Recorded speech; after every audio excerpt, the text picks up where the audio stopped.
اهلا وسهلا فيك حافظ. للمره ما بعرف قد ايه صاروا بطلنا ثلاثة. نعد بعتقد. لانك صرت من اهل البيت. تسلم. بعد هيدي الحلقه الناريه هلا بدنا نتعرف اكثر عليك، نتعرف على شخصيتك. اذا بدي اسالك، مين عبد طباره؟ من وين جاي؟ من اي عائله؟ من اي بيروت؟ بيروت اوكي. عبد طباره هي اوكي. اي بيروت؟ اوكي. اول شيء انا جاي من عائله من الطبقه المتوسطه ببيروت، وتحديدا راس بيروت.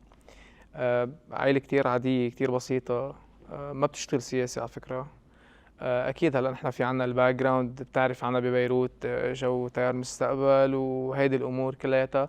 ولكن انا سبيشلي عائلتي بيحبوا بيت الحرير، بيحبوا المستقبل، ولكن ولا مره تمرسوا بالسياسه او اشتغلوا بالسياسه.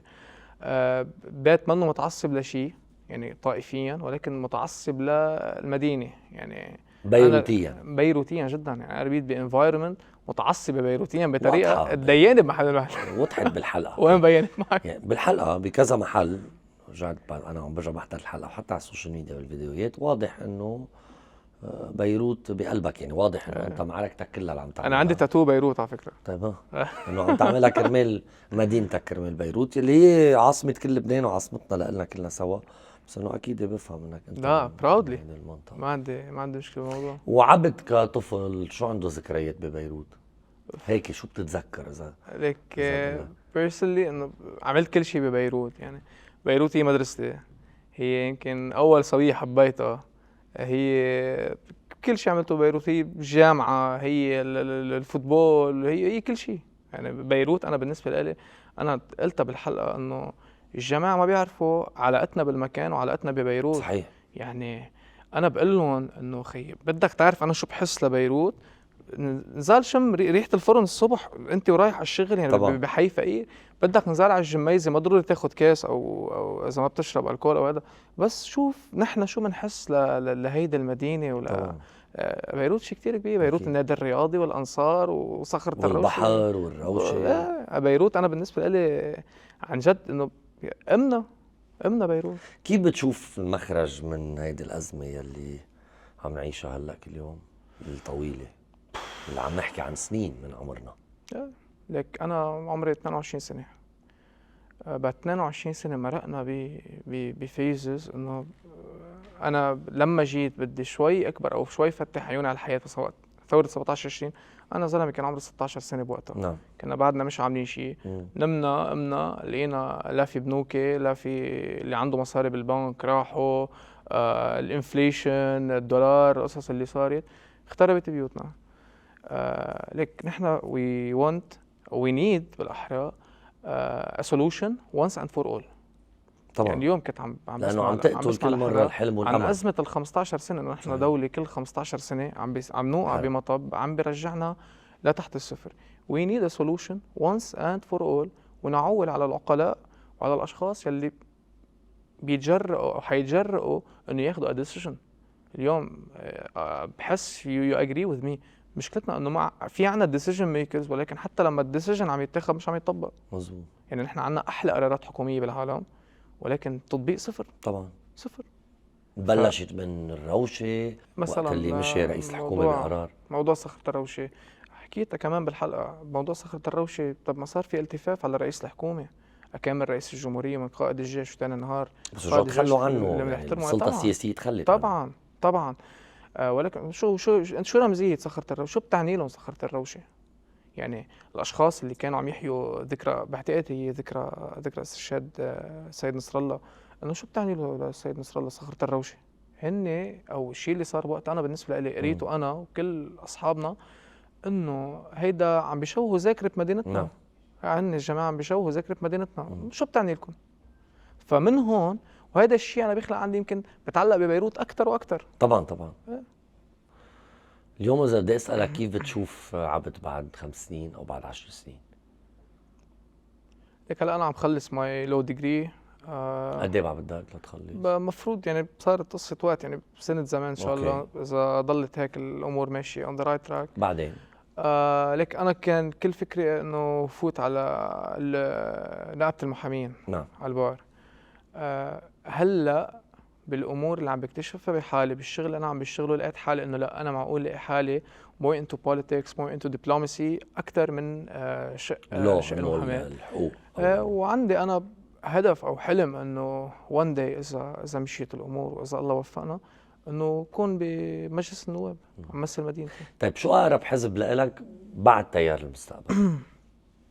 بتحس شوي فيه مش ضروري من نفس الطائفه، مش ضروري للاسف، لانه عندنا الاحزاب شوي لا اكيد شوي على اساس طائفي، بس الحزب الثاني your second choice عم يعمل لي قوات ولا لواتي أليكس.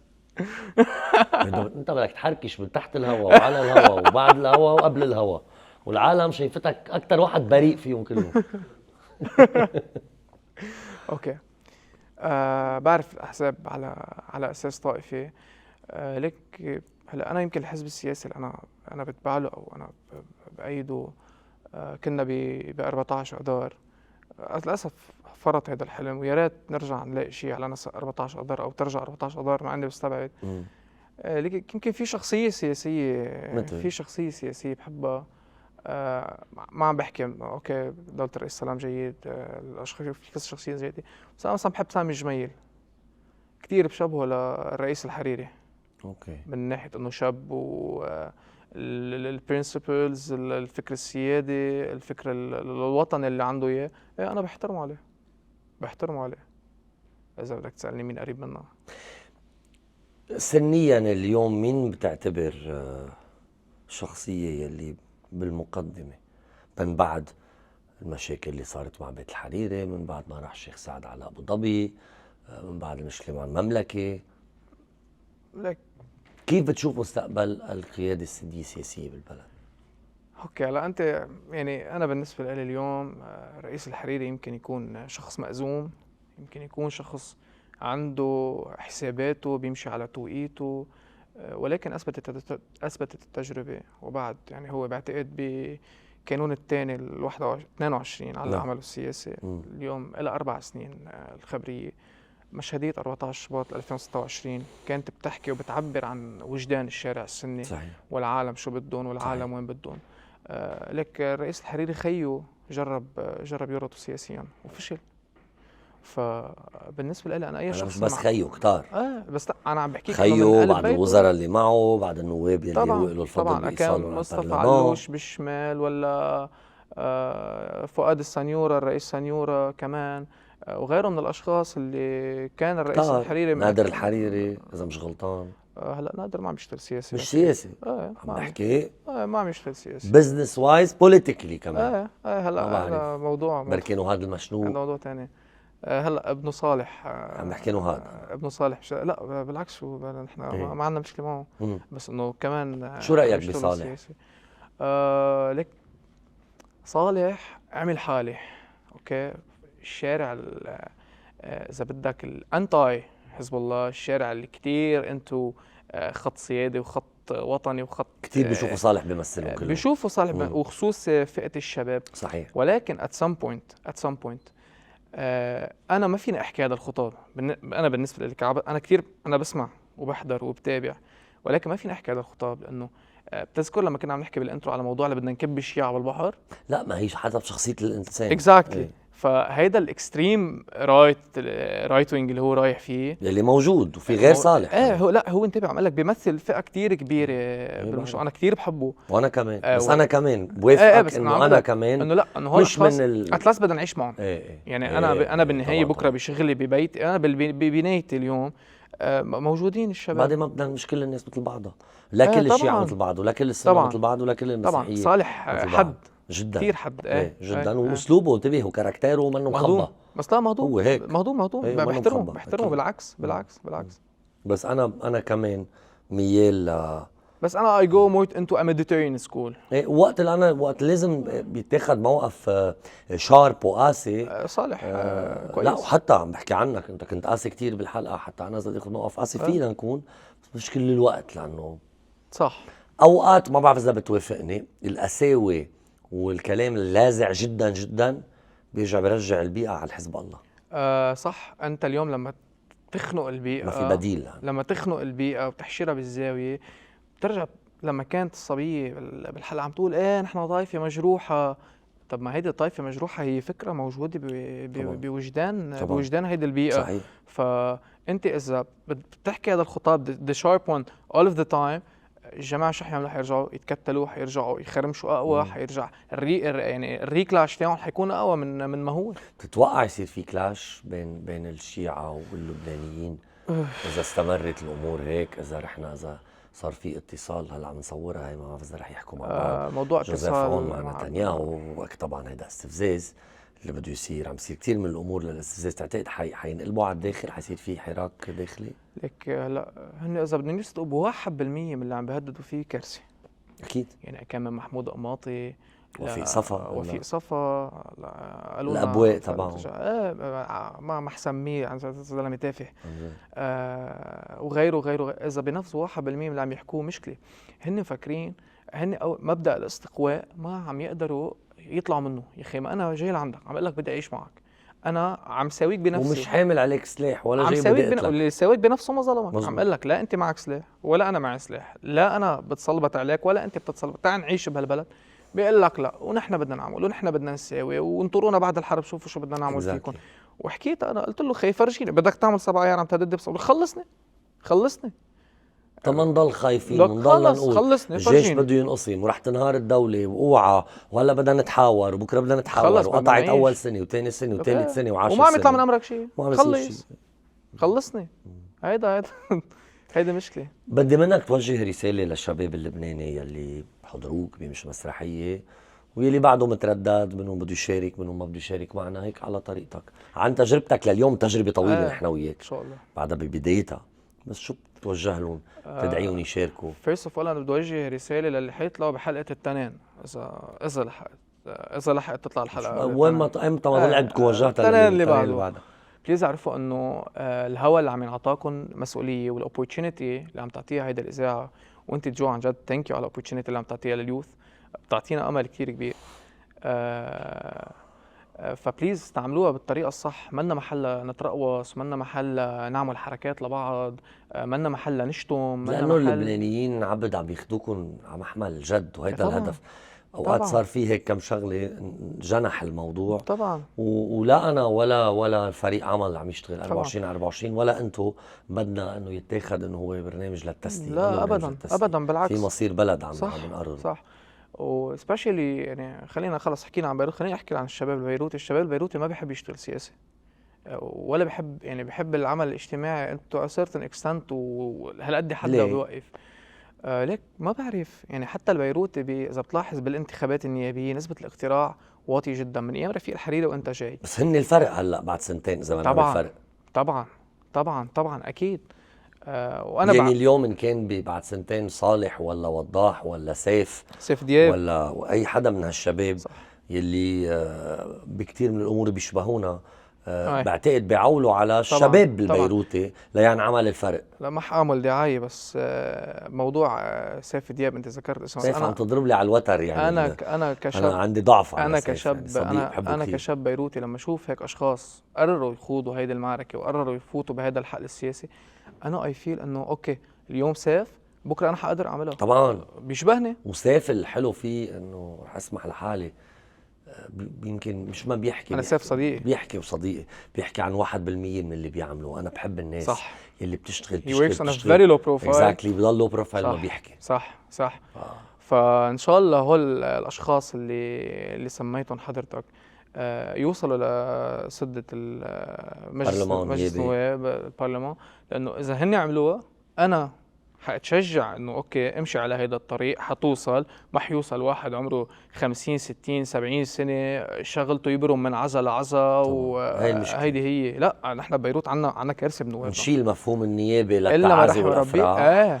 وناخده لخدمه الناس ولتطوير المدينه ولخدمه شعبها ولنسمع للشباب خاصه. كارثه.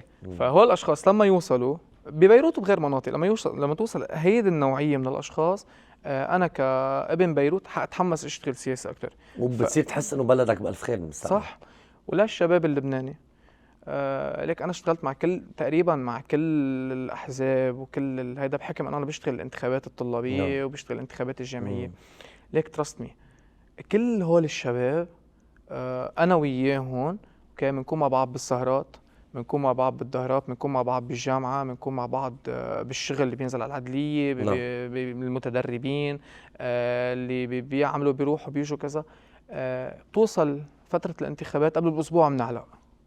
طب بس هي مشكلة. بنعلق مشكل، المشكل بيكبر، عرفت؟ معناتها بتوافقني انه اللي عم بيصير هون حتى لو بنعلق اتس فيري هيلثي. از هيلثي، تا ما نعلق بس قبل الانتخابات، تخيل. تنبلش تو نورماليز نعلق. بس انت تخيل انه تشيل شيء طبيعي انت يصير. تخيل انه انا اليوم مثلا عبد طبارة بالشيء اللي هو بيآمن فيه واللي بفكر فيه، قاعد مع جوب اللي عنده نفس افكار عبد طبارة وبيآمنوا بنفس الشيء. شو بدنا نحكي؟ حكينا طب مظبوط. 5 دقائق 10 دقائق وبعدين لا، انا كتير عبالي اعرف اللي قدامي كيف عم بفكر. ونجرب نقنع بعض. يعني يا انا اقتنع يا انت اقتنع. وهيك بنوصل على الانتخابات اوريدي قاعدين مع بعض ومتقابلين بعض وفاهمين الفكر تبع الاخر، ولو كل هلا واحد عنا مشي سنتين بطريق. جريس بيريد، خلينا نشتغل. ما هذا عم نعمله، خلينا نشتغل. وهذا الهدف، ثانك يو. هذا اللي عم نعمله Thank نحن وياكم. يعني أكيد. برجع بعد لك عبد، اكيد بلاك وبلا الشباب والصبايا. اوكي ليكم it would be a good setup، حلو الديكور ومثل ما قلت انت ونايس، وبنعمل مسرح وبعدين نحن من لما جينا from the very first casting we felt like family.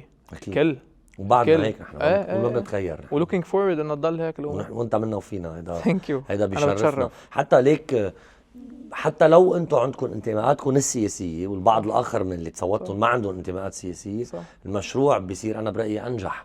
صح. بكره بالمستقبل نحن بيكون عندنا حليف وحدا منا وفينا وصديق اسمه عبد، ولو هو مع تيار المستقبل. صح. في شباب وصبايا مش تابعين لاحزاب كمان رح نشتغل نحن وياهم سياسي، رح يصيروا بمكان معين كمان بمناطقهم، خصوصي وهيدي اليونيتي كلها سوا. خصوصي بعد ثورة 17 تشرين صار في هيك مثل مس اندرستاندينج عند العالم. يعني كلاش طائفي. اذا بتذكر، لا انه بعدين صار عند اليوث بوقت اللي تاثر كتير بالريفولوشن وبهالاجواء، انه يا هيدا محزب، هيدا مع حزب سياسي، يعني هيدا عايش على كوكب تاني واف ولا وما فينا نحكي معه، ما فينا نحكي مثل معه. ما داعيوا للثوره وجيشوا لها من بعد ما عملوا الشرخ ثالث يوم وطلوع، عرفوا صح. كيف يقسموها بيست على الطائفيه والمذهبيه والحزبيه. خي معلمين هن مركبين السيستم. ليك بس صح، الدوله العميقه اللي حكينا عنها هي اللي عملتها، انا برايي هي اللي افشلتها.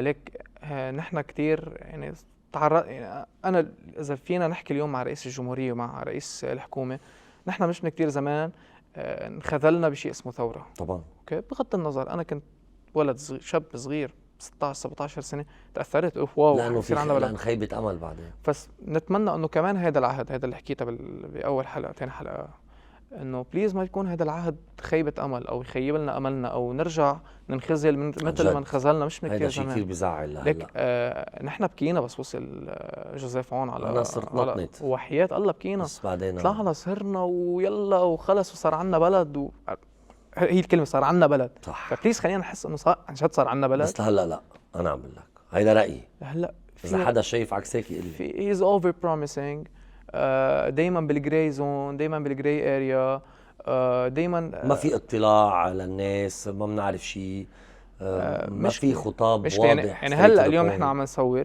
اليوم الصبح طلع خبريه انه رئيس الجمهوريه بده يتواصل مع رئيس مجلس وزراء اسرائيل. طب هلا قد الساعه 3 بعده، نحن الشعب اللبناني منا عارفين. طلع عمول مؤتمر قول هذا الشيء انا من وقت ما جيت وعدتكم بهيك، صار 1 2 3 هيك. هيدا موضوع الاتصال، انا خياري بيقول 1 2 3 كنترول ذا ناريتيفز بقى، مثل مش ضروري نضل دونالد ترامب طلع حكي اطول خطاب بتاريخه لما كان صار له سنه واصل على البيت الابيض، صح؟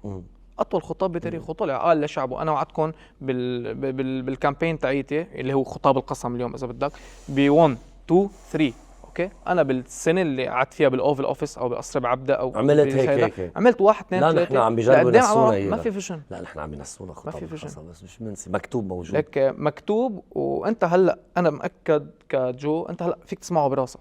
انا حافظه، عهدي لكم حافظه ما صرت نطنت. عم اقول لك جنينا. فنحن بنحكي من باب من محبتنا لفخامه رئيس الجمهوريه، من محبتنا للبلد. وانا يمكن من اول ما وعيت على الدنيا هيدا اول رئيس جمهوريه بحبه طبعا. يعني لا اميل لحود بحبه وميشيل سليمان وميشيل عون ما عمل هالتجربه الرائعه. ميشيل عون اسوء. ميشيل عون ما كلمه سيء، ماش كلمه سيء يعني بدنا نلاقي له مصطلح ميشيل عون. بدنا نخترع له كلمه على رواق، نقعد ونخترع كلمه لعهد ميشيل عون. وهلا انه عرفت كيف انه مظبوط. بعدنا واعيين على حياتنا، فان شاء الله يا رب. ان شاء الله. انا بدي اشكرك، ثانك يو جو، ميرسي لانك جيت. اهلا Thank you وسهلا لك. فيك بالعائله، ثانك يو. العائله انا الصغيره، بتشرف مشوارنا طويل نحن ان شاء الله. ثانك يو عبد، Thank you. ميرسي.